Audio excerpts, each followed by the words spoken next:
Cerita Silat Online Channel mempersembahkan serial Pendekar Raja Wali Sakti, episode Hantu Karang Bolong, bagian 3.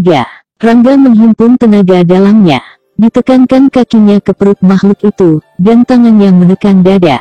Sambil mengerahkan kekuatan tenaga dalam yang sudah mencapai kesempurnaan, Pendekar Raja Wali Sakti itu menghentakkan makhluk itu kuat-kuat.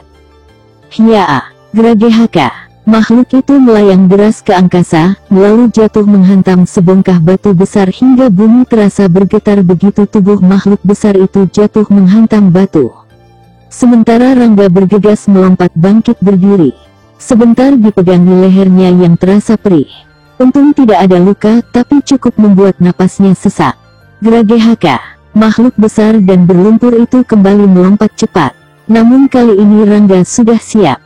Dia segera melompat ke kiri, sambil melayangkan satu tendangan keras disertai pengerahan tenaga dalam tinggi. Tapi apa yang terjadi sungguh di luar dugaan sama sekali. Tubuh Pendekar Raja Wali Sakti justru malah terpental menabrak pohon hingga tumbang. Sedangkan makhluk itu berdiri tegak sambil menggeram keras. Gila, makhluk apa ini? Rumit Rangga seraya bangkit berdiri.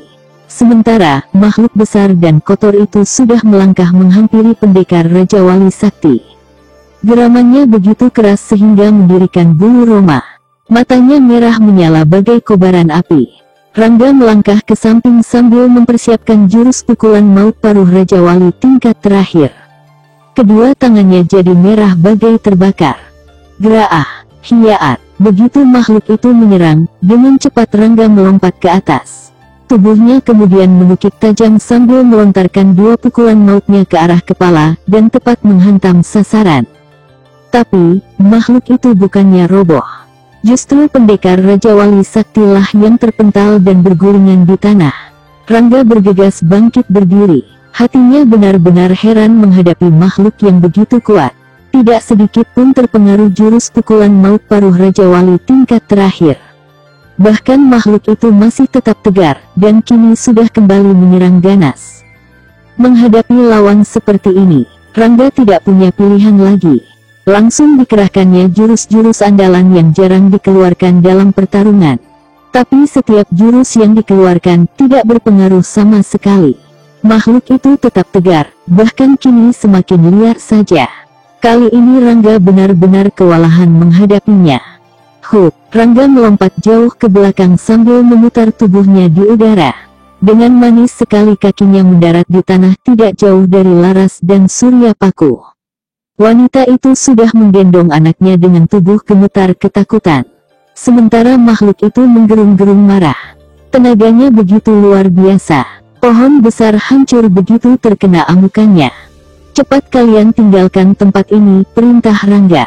Kau! Nada suara Laras terdengar cemas. Pakai kudaku. Dia tahu kemana harus membawamu, kata Rangga lagi. Kuda hitam yang bernama Dewa Bayu itu meringkik, seakan-akan bisa mengerti apa yang dikatakan Rangga. Kuda Dewa Bayu melangkah mendekati, dan mengangguk-anggukkan kepalanya. Rangga tidak banyak bicara lagi. Diangkatnya tubuh Laras yang menggendong anaknya, lalu ditempatkan di punggung kuda hitam itu. Kau tahu kemana harus membawa mereka? Tanya Rangga pada kuda Dewa Bayu sambil menepuk leher kuda itu. Kuda Dewa Bayu meringkik keras, lalu berlari kencang membawa dua orang di punggungnya. Sementara Rangga kembali bersiap-siap menghadapi makhluk aneh mengerikan itu. Makhluk itu kelihatan marah melihat Laras pergi menunggang kuda. Dia menggeram keras, lalu melompat hendak mengejar. Tapi Rangga tidak bisa mendiamkan begitu saja, dan cepat-cepat ikut melompat sambil mengirimkan beberapa pukulan keras bertenaga dalam tinggi. Tindakan Pendekar Raja Wali Sakti itu memang tepat. Makhluk itu kini memusatkan perhatiannya pada Rangga. Kemarahannya ditumpahkan pada Pendekar Raja Wali Sakti itu, lalu mengamuk membabi buta. Rangga tahu kalau makhluk ini tidak pandai ilmu silat tapi hanya mengandalkan kekuatan tubuh saja. Sret, Rangga mencabut pedang pusakanya, dan mempersiapkan jurus pedang pemecah sukma. Makhluk itu menggeram dahsyat melihat pedang yang bersinar biru itu. Kembali diserangnya Rangga dengan ganas. Dengan pedang di tangan, Rangga semakin lincah dan sukar didekati. Modar, seru Rangga keras. Seketika itu juga Rangga menyabetkan pedangnya ke dada yang terbuka. Gerakan makhluk itu memang cepat tapi terasa lamban bagi pendekar Raja Wali Sakti. Tebasan pedang itu tepat menghantam dadanya. Semula Rangga mengira makhluk itu akan meraung dan menggelepar di tanah. Tapi, kenyataan yang dihadapi sungguh di luar dugaan sama sekali. Tidak ada luka sedikit pun di dadanya. Bahkan Rangga kini merasakan jari-jari tangannya menjadi kaku. Buru-buru dia melompat mundur beberapa tombak. Hiyaat! Kembali Rangga menerjang sambil membabatkan pedangnya beberapa kali ke tubuh makhluk itu. Tidak ada satupun tebasannya yang luput dari sasaran. Namun makhluk besar dan kotor itu tetap tegar, dan tidak terluka sedikit pun. Hal ini membuat Rangga penasaran, bercampur heran. Baru kali ini pedang Raja Wali Sakti tidak bermanfaat. Wih, dari mana setan ini muncul? Bisa habis tenagaku kalau begini terus. Dengus serang seraya melompat mundur sejauh 3 batang tombak. Rangga tidak ingin membuang-buang tenaga menghadapi makhluk kebal itu. Segera dikerahkan Aji Cakra Buana Sukma. Pendekar Raja Wali Sakti itu menekuk lututnya, hingga tubuhnya sedikit merendah. Kemudian tangan kirinya menggosok mata pedang yang melintang di depan dada. Sementara makhluk itu menggerung pelan memperhatikan. Perlahan-lahan cahaya biru kemilau bergulung membentuk lingkaran bulat seperti bola di ujung pedang. Dan lingkaran itu bergerak menggulung seluruh mata pedang Raja Wali Sakti, hingga ke tangkainya. Gur! Makhluk itu menggerung perlahan sambil menggerakkan kepalanya miring ke kanan. Namun tiba-tiba saja makhluk itu melompat cepat lalu masuk ke dalam hutan lebat. Rangga tersentak kaget melihat makhluk tinggi besar berlumpur itu kabur. Cepat-cepat dihentakkan pedangnya ke depan, maka bola biru itu melesat cepat bagai anak panah lepas dari busurnya. Satu ledakan keras terdengar menggelegar begitu bola biru menghantam pepohonan.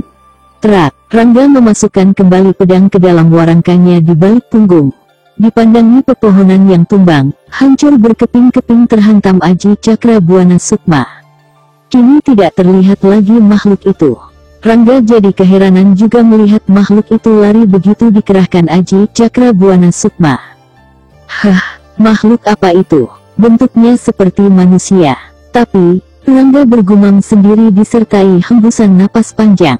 Rangga jadi teringat akan sikap Laras yang begitu ketakutan ketika mendengar suara makhluk itu. Padahal bentuknya saja belum kelihatan.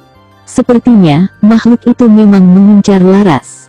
Pendekar Raja Wali Sakti jadi bertanya-tanya sendiri di dalam hati.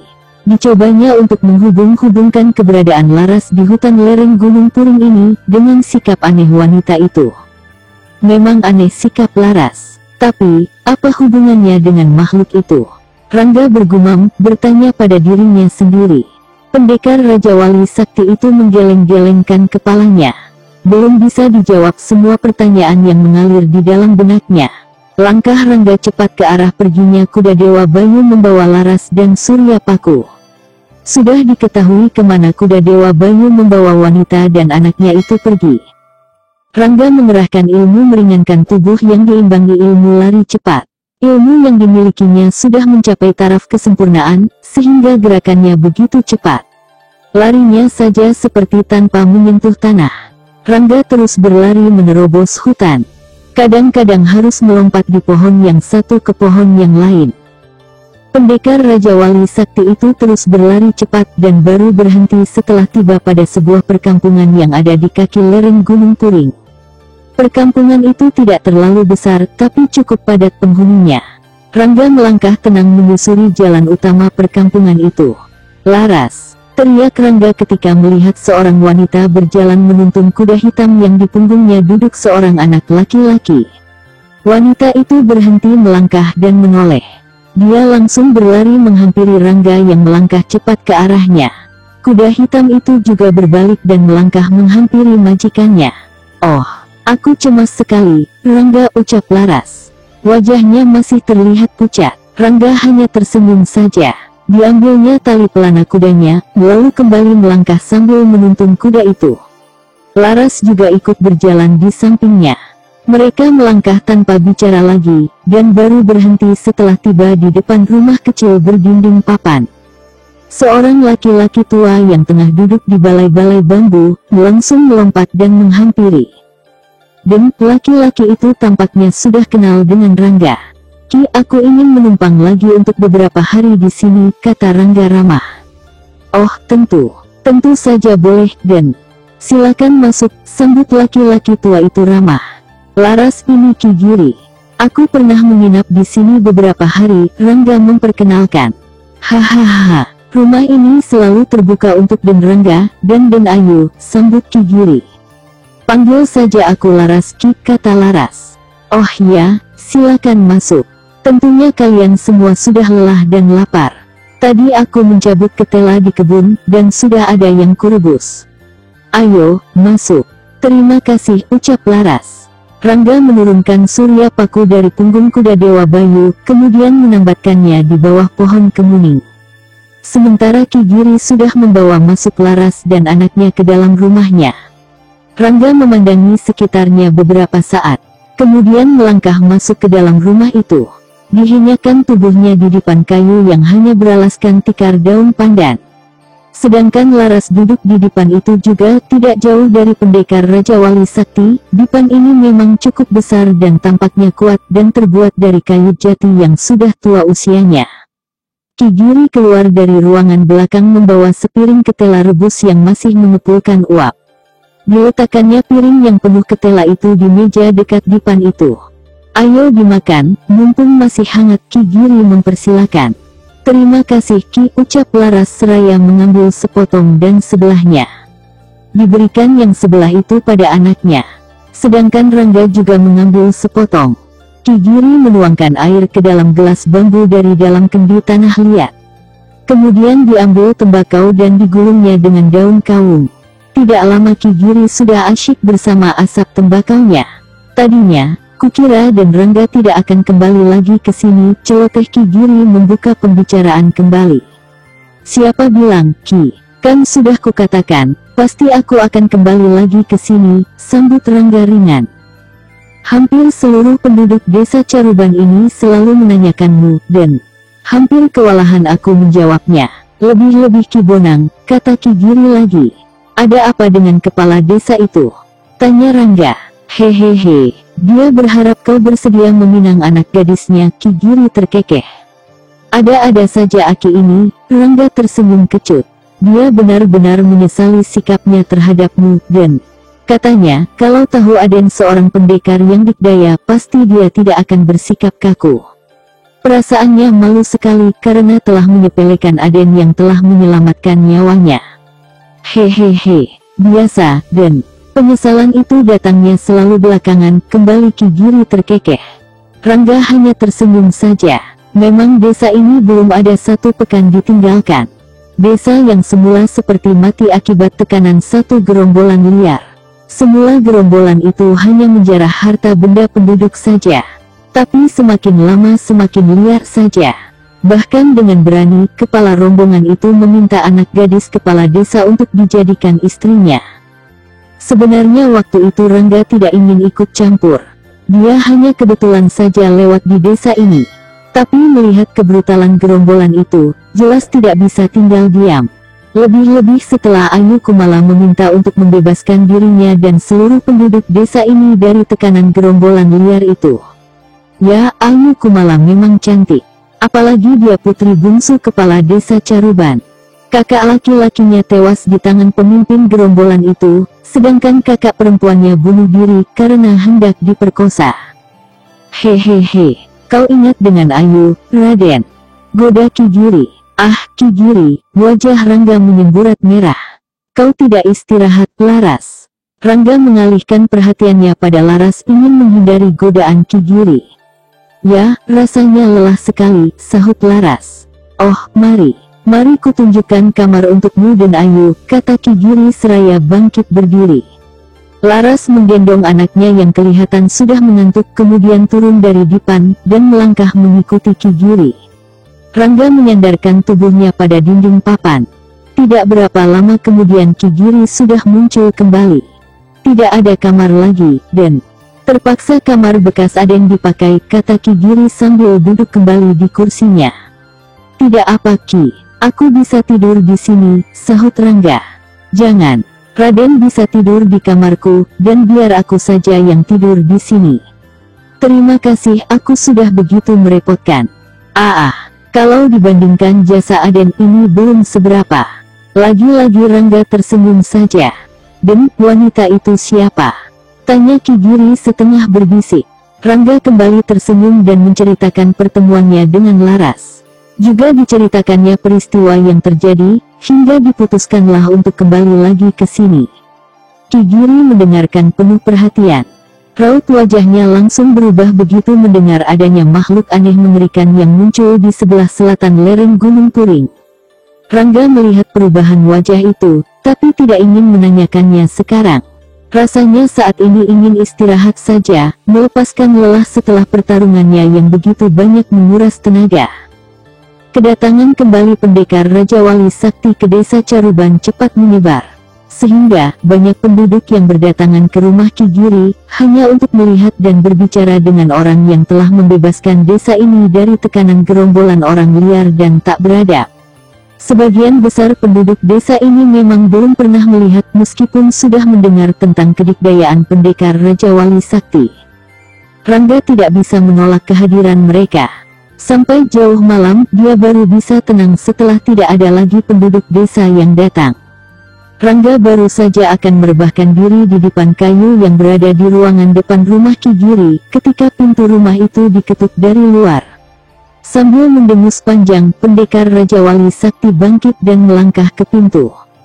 "Siapa?" tanya Rangga sebelum membuka pintu.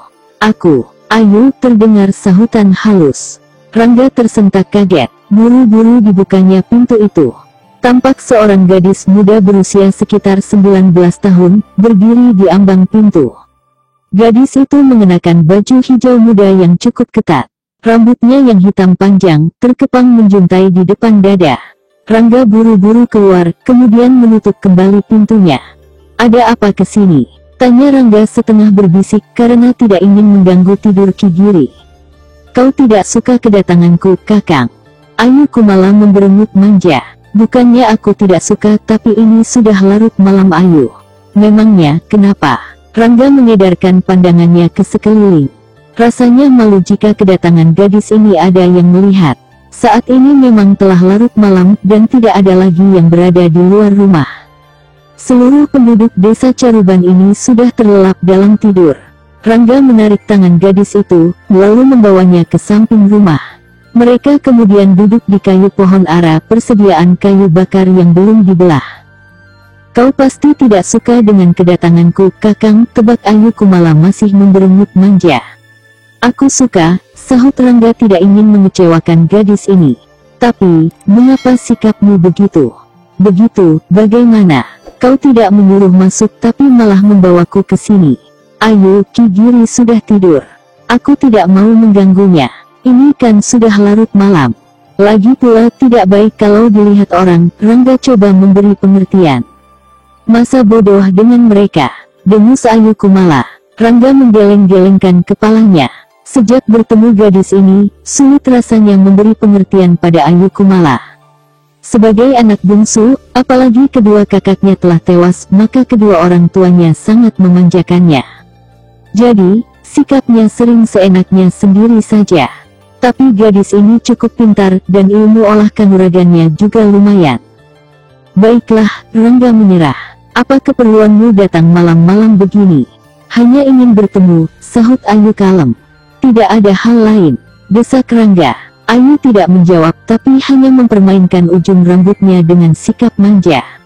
Matanya mengerling pada pendekar Raja Wali Sakti itu. Dan Rangga sempat menelan ludahnya melihat kerlingan mata yang indah itu. "Kakang tidak marah jika aku tanya sesuatu?" Manja sekali suara gadis itu. "Kamu ini ada-ada saja, Ayu.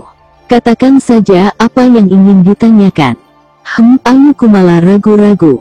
"Katakan saja, mengapa ragu-ragu?" desak Rangga. "Benar Kakang datang bersama seorang wanita?" tanya Ayu agak ditekan suaranya. Tawa Rangga hampir meledak mendengar pertanyaan itu, tapi masih mampu ditahannya.